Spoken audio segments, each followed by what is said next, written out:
Inihayag ni former United States President Donald Trump na inakusahan umano siya ng Democrats na isa siyang banta sa demokrasya ng bansa. Iginiit nito na handa na umano niyang kuning muli ang White House.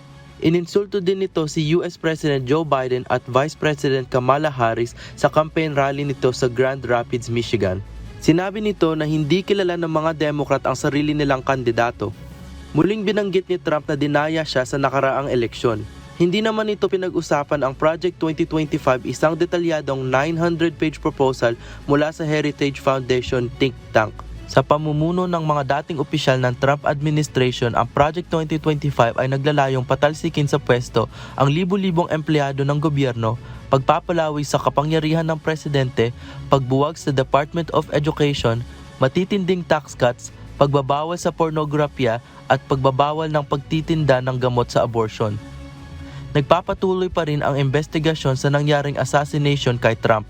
Hindi naman nagpapigil ang mga Republican sa Michigan sa pagsuporta sa kanya roon. Isinagawa ang rally ng indoors kung saan naging mahigpit din ang ipinatupad na seguridad. Daniel Encarnacion, humahataw sa balita ngayon.